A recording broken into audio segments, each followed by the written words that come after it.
candidate. So let's take this race to our news center. We have NewsNation political contributor Denise Gitsham and Chris Hahn, both political contributors of ours, joining us today and revealed on the big wall. There they are. First comment goes to Denise.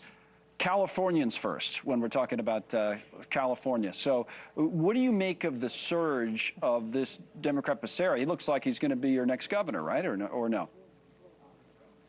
God, I hope not. Listen, if they want more of the same, if my fellow Californians want more of the same, which is, you know, last year Yahoo News called California the worst state to move to.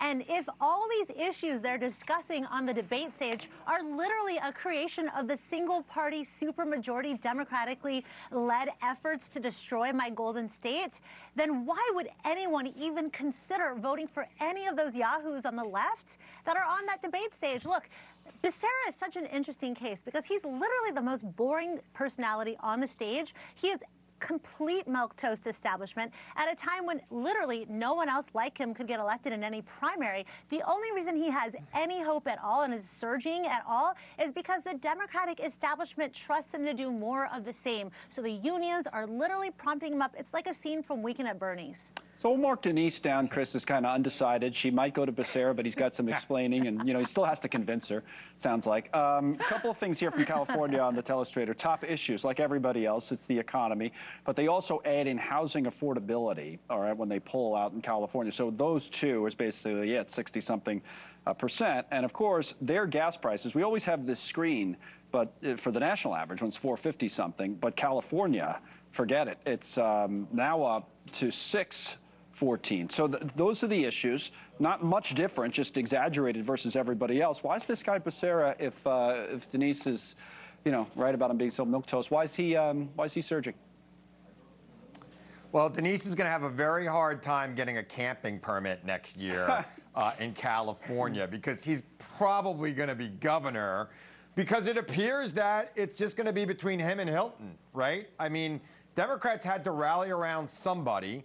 He was already making a move, so they are rallying around him, and it's going to be a runoff between a Democrat and a Republican. And if you look at the numbers in those polls, Hilton can maybe pick up another 10 points from everybody else. Becerra is going to pick up another 40 points from everybody else. And the math just doesn't work for Hilton. As nice a guy as he might be, I don't know him. I knew him a little bit at Fox, didn't know him well enough to make an opinion of him. It doesn't matter. And everything Denise could be saying is true. But this election year is not going to be a year where a Republican can win in the state of California.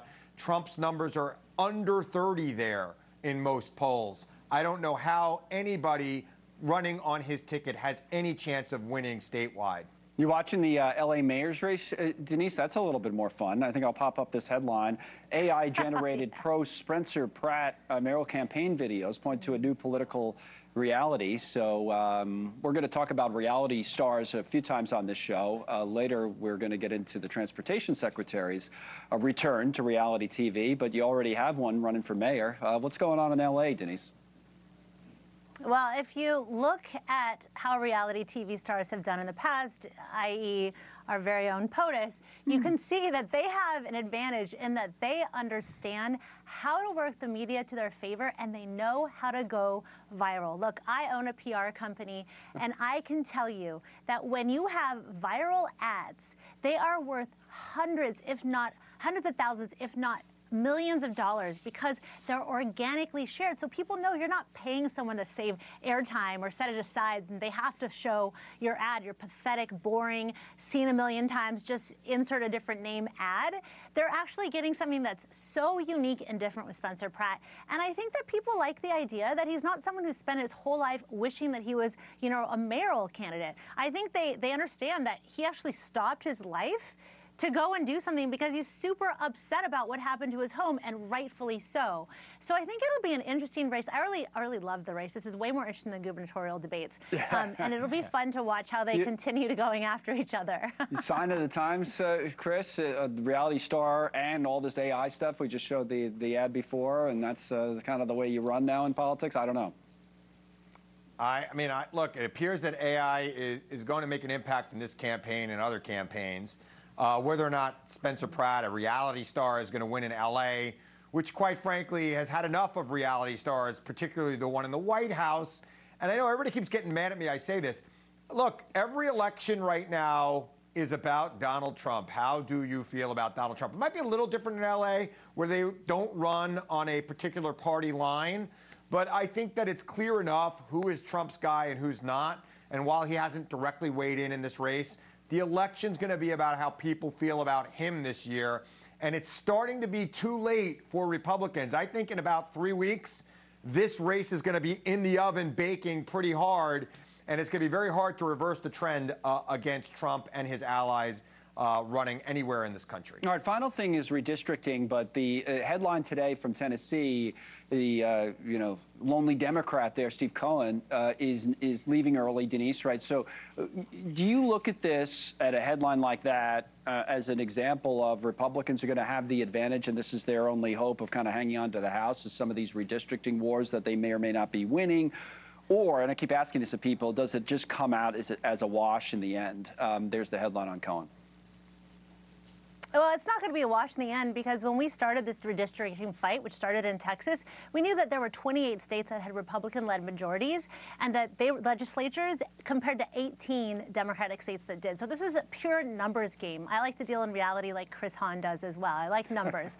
But I can't, I mean, you kind of distracted me, Connell, in the beginning, because I kind of can't with Steve Cohen, a white guy representing a 60% majority black district, making the case that black representation isn't great enough. I mean, like, I just can't, with the irony of it all and the fact that he doesn't even see it and that people are even listening to it, just kind of blows my mind. It goes to show you why Congress, especially Democrats in Congress, I'm not saying Republicans are much better, but why the hypocrisy and the complete lack, like the tone deafness of what your message is, as you're trying to say we need more black representation for black majority districts, and you've got a white guy making the case and saying poor me when he's probably going to lose his primary, to be honest. That's the reason he's stepping out, to a 31-year-old black guy. So it's like, what is your, I just feel like Democrats are completely lost in their messaging on this. It's horrible. The messengers are horrible. The message is horrible. I'm just grateful that they're the ones that are stepping so hard in it. How do you see this whole story, Chris?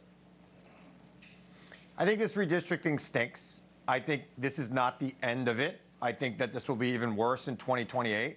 And if I was Democrats, I would present maps in states like New York, California, Virginia, New Jersey that have no Republican representation. But before they are voted on, I would make the offer in Congress to end gerrymandering altogether, everywhere, to just eliminate it. And let's compete on the field of ideas and let the people with the best ideas win. And if Republicans take that deal, the country will be better off for it. I hope the Democrats make that offer early in 2027. Now I'm the one distracted. You did it again, to Hahn. that. You know, he does this a lot, Denise. He pronounces gerrymandering, which then he lectures us on how that's the right way because he's like related to the guy or something. Did you know about this? Isn't that right? Well, he's pretty By smart. marriage. Right. He's pretty smart. Yeah, no, he is. So, but by the way, Chris, you don't think it's going to prevent Dems from taking the House, or do you? No, I think the Dems would have had about a 25-seat majority. They're going to have about a 15-seat majority.